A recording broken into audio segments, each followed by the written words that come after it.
What's good? It's Woog. I want to give some early thoughts on the about to be made fight. Like, it's almost official, it sounds. It's reported that it's agreed upon, although I'm cautiously optimistic that it gets made.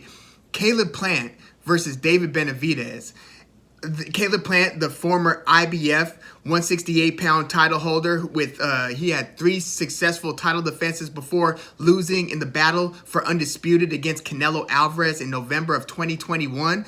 And then we've got David Benavidez, undefeated fighter, 26-0 with 23 knockouts. Former 2-time WBC champion, lost his belt twice, but never was defeated. He lost it the first time due to a recreational positive drug test. I mean, the drug was recreational. The test wasn't recreational. And then he lost it the second time on the scale before fighting Romer Alexis Angulo. And this is a fight that we've wanted at 168 for some time now. And quite frankly, in the sport of boxing, we could really have used some good news, being that Spence versus Crawford fell apart so disappointingly. And then we got the whole Twitter battle between the two, and it's just really been a fiasco. And it's really just put a bad taste in a lot of boxing fans' mouth. Like, that was about the worst thing that could happen in the sport in terms of a fight not being made. The best fight in boxing was unable to be made, or just not made. I tend to think that it had to do as much with boxing economics and just the boxing business, and the fact that the money really just might not be there as much as it was anybody ducking the other. Like, I see a lot of that talk going on social media. I barely pay attention to it. I don't think any one of these absolute warriors is ducking the other one. I think that there's a business reason that's not truly being told, and that's the reason why the fight can't be made. But that's another discussion for another day. The good news, and we also haven't yet gotten Gervonta Davis versus Ryan Garcia, so we could use good news in boxing, and it appears that that's what we're getting if this Caleb Plant versus David Benavidez fight is signed, sealed, delivered, and we get the official flyer, a fight date, a location, all that stuff. I will be pretty damn excited about that fight being made. It's one of the best fights that could take place at 168 outside of maybe Canelo's participation in the division again, perhaps against David Benavidez, something like that. But this is about as good as it gets. And with the economics of boxing, this is about as good a fight as you can make right now. I mean, I don't know how they came to the agreement. I don't know what the splits are. I don't really care, to be honest with you.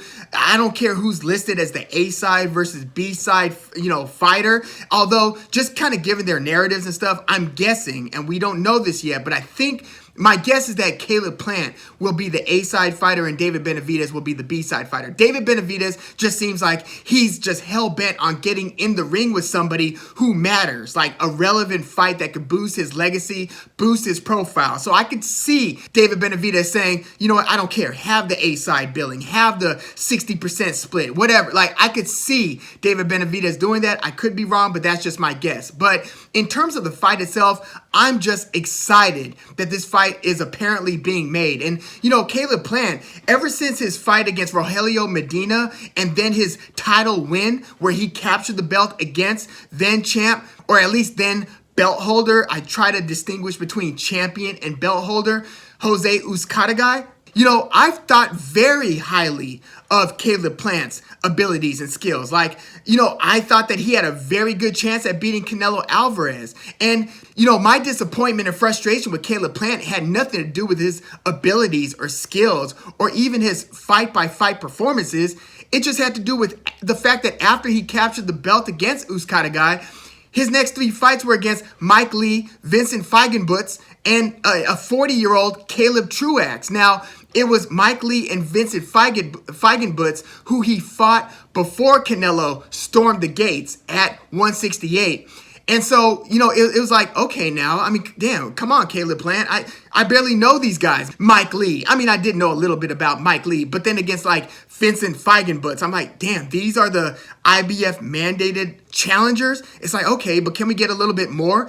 Maybe a title unification fight against then champ, Callum Smith, or against, David Benavidez, or against Billy Joe Saunders? Can we get something better out of you, Caleb Plant? Because you're clearly good, sweet hands. I mean, I'm seeing the sweet hands fight over fight from you, but can we get something a little bit more? And then Canelo stormed the gate. So at that point, it seemed like Caleb Plant had his mind made up like, hell no, I'm not taking any risk. This is my winning lottery ticket. I'll be damned if I lose this thing before getting the payday, the sweepstakes, if you will, against Canelo Alvarez. So then his next defense was against Caleb Truax, and then he got the fight against Canelo Alvarez. And, going into the Truax fight, it was like, we know that Caleb Plant, if he gets past Truax, is going to be fighting Canelo Alvarez because Canelo Alvarez's stated mission was to collect all the belts at 168. So, it was no surprise that Caleb Plant had another soft touch before fighting Canelo Alvarez against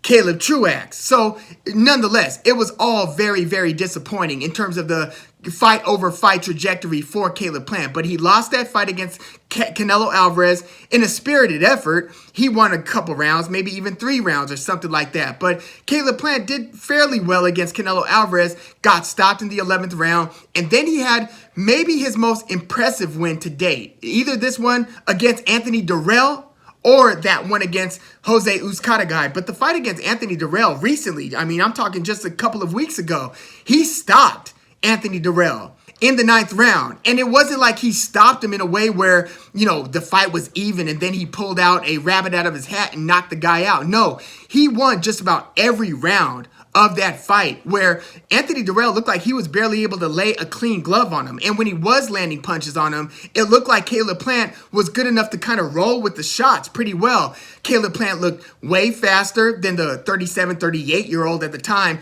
Anthony Durrell, but Caleb Plant looked a lot faster. His punches looked so much crisper, and just snapshot, moment by moment of each one of those rounds, he just looked like the better all-around fighter, the fresher fighter, the sharper fighter, and so forth. So Caleb Plant looked as good as ever against Anthony Durrell. And I do have a suspicion that Caleb Plant has been battling an undisclosed injury for some time.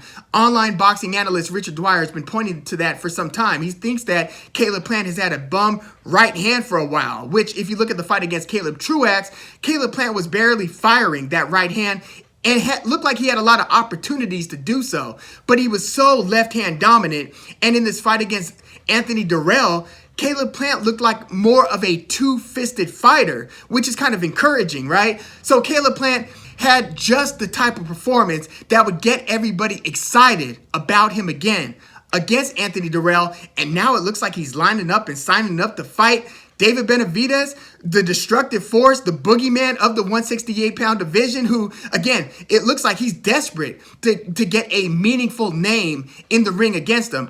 His best win to date is still probably against Anthony Durrell, but it was Anthony Durrell in 2019, not this 2022 version of Anthony Durrell, and he stopped Anthony Durrell in the 9th round. David Benavidez did, in a fight where Durrell looked pretty good early in the fight, but then, just the style of David Benavidez's come forward, but, he's underrated defensively. He does move his head a little bit. Yes, he is a little stationary. No, he doesn't have the fastest feet, but his boxing acumen, I think, is a bit underrated. He's got fast hands. He puts combinations together. He might not be a one-punch knockout type of guy, but he certainly is a overwhelming, I'll put these combinations together and put you out with that. He does hit hard, and he throws fast combinations, which is a dangerous combination, right? When you mix the per punch power with the hand speed and the combinations, not to mention the size. Like, he's a pretty tall fighter, and it might surprise you that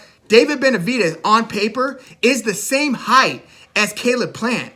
Like, Caleb Plant is listed at 6'1". David Benavidez is also listed at 6'1". In fact, you will find some measurements that have Caleb Plant at 6'1", and then David Benavidez at 6 feet even, like 6 feet and a half, which I'm almost not buying. Like, I remember I went to the Gervonta Davis versus, it was supposed to be against Abner Mares. Abner Mares pulled out, so then it was like Hugo Ruiz, who was like a late replacement. Imagine my disappointment there. But I saw just outside of the venue in Carson, David Benavidez was just hanging out, just standing around with a few friends or something. And I'm looking at David Benavidez, and I'm just gauging the height. And I'm like, dude, David Benavidez looks massive. And my family that was with me, they were all, he looks familiar. Who is that? I'm like, oh, that's, rising star David Benavidez. Or at that time, like former belt holder, because he had only been a champ once at that time. But he looked like he was at least 6'2", probably 6'3". But again, it's looking like on paper, these guys are the same height, which in my head, for some reason, I pictured David Benavidez maybe having like a 2-inch height advantage over Caleb Plant. So we'll see when these guys actually face off who is the bigger guy. But even when you gauge their reach, Caleb Plant has like a 74-inch reach on paper. David Benavidez has a 74.5-inch reach. Only a half inch in reach advantage for David Benavidez. Again, I'm assuming that you, like me, were expecting there to be a greater disparity in favor of David Benavidez, but no. Apparently, according to like at least Wikipedia and BoxRec, I mean, you'll see kind of slightly varied measurements, but it kind of holds across the board. David Benavidez comparatively isn't given the height measurement that you would expect. In fact, according to these measurements, David Benavidez only has a half-inch reach advantage over Terrence Crawford. And Caleb Plant, by the way, has the same reach as Terrence Crawford. Think about that for a second. But yeah, I really hope they make this fight. Stylistically, it would be interesting. Before Caleb Plant's performance against Anthony Durrell, I'm sure most of us would say, oh yeah, David Benavidez ends up winning, probably, or might even get the stoppage over Caleb Plant. But I think that we would have favored David Benavidez. I'd be curious to look at the betting odds right now after Plant's performance against Anthony Durrell. I know it kind of reshaped how I thought about the fight. Although, again, I've always thought highly. Ever since I've seen Caleb Plant, I've thought highly of his skills. I'm like, man, this guy might be a problem for just about anybody in the division. And I'd been wanting to see him fight, for instance, Callum Smith. I would have favored him over Callum Smith, who was looking very good at the time. And by the way, is looking very good at light heavyweight. If you've seen his knockout over like Lenin Castillo, for instance.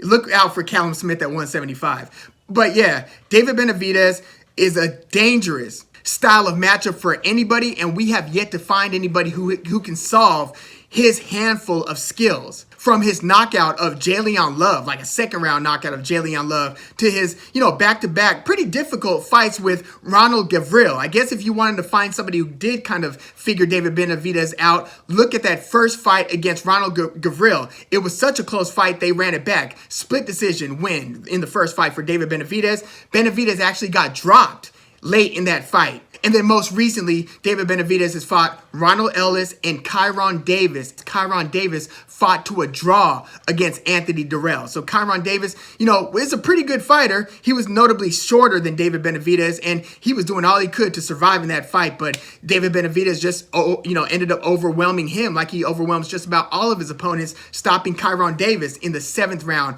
of a 10-round fight. And then most recently, David Benavidez absolutely destroyed David Lemieux. This was a 3rd-round stoppage, but I swear, like, this fight felt like it was like 6 rounds of a beatdown just because of how many clean punches David Lemieux was getting hit with and how quickly he was getting hit with them. I don't remember if David Lemieux landed anything really of note. I mean, I have to rewatch that fight, but it seemed like as soon as the opening bell started, it was all bad for David Lemieux. And to his credit, he tried to, thug it out and soldier through, but my goodness, he got punished. That looked like it was an eternity in there. But yeah, 3rd-round knockout of David Lemieux, who, recently lost his father pretty tragically. And David Lemieux also recently retired from the sport. But yeah, I can't wait for Caleb Plant versus David Benavidez. The rumor is that this fight might even take place in January. Like, that's right around the corner. And again, Caleb Plant just fought in October. So if they do that quick of a turnaround, I mean, Caleb Plant would have to start camp like right around now, wouldn't he? Like, if this ends up being a January fight. So I'm a little bit skeptical in terms of how quickly the fight might take place. But if it takes place anytime in the first 3 months of 2023, sign me up. I can't wait for that. But yeah, my early thoughts, you know what? I'm actually going to... I was talking with my cousin about this yesterday, and he was taking David Benavidez eventually just walking through Caleb Plant's fire and overwhelming and eventually stopping Caleb Plant. I'm almost inclined to go Caleb Plant via close decision. I just think there are going to be a lot of opportunities, especially if they are the same height. I could see Caleb Plant maybe being like a slightly crisper, sharper puncher. Now, granted, David Benavidez and Anthony Durrell were also listed at the same height, but when you saw them in the ring, it looked like David Benavidez was the bigger fighter, right? If Caleb Plant and David Benavidez are truly around the same height with the same reach, I could see Caleb Plant perhaps pulling out the close decision win against David Benavidez. I'm really going to have to give this one some more thought. We're going to do a proper preview and breakdown and prediction of this fight as we near the fight date. But if I had to like put my money down right now, I guess I would still pick David Benavidez, and maybe it's because of his punch volume to where I don't see Caleb Plant dominating the rounds in the way that he did against Anthony Durrell. And as good as a sweet scientist as Caleb Plant is, there's something about David Benavidez's punch output, his ability to lean back and make you barely miss where he's barely out of range and then throw his fast punches, rinse, repeat, and to keep on putting it on round after round. But there's a part of me that just thinks that Caleb Plant's skills will nullify or at least reduce the punch volume of David Benavidez. Like, man, this is an interesting matchup. I guess I still have to lean David Benavidez, not by stoppage though. I think that it would be a decision win for David Benavidez. Man, there are all kinds of outcomes. Imagine if Caleb Plant stopped David Benavidez. I know it's probably highly unlikely, but just imagine that. Like, oh, man, I guess I'm still going to lean David Benavidez, but I would lean David Benavidez via decision. Let me know what your early thoughts are on Caleb Plant versus Benavidez. I just hope the fight officially gets made and gets announced soon. Please let me know your thoughts on this one in the comments. Like the video, subscribe to the channel if you are into the fight talk. I'm Woog. Thanks for tuning in.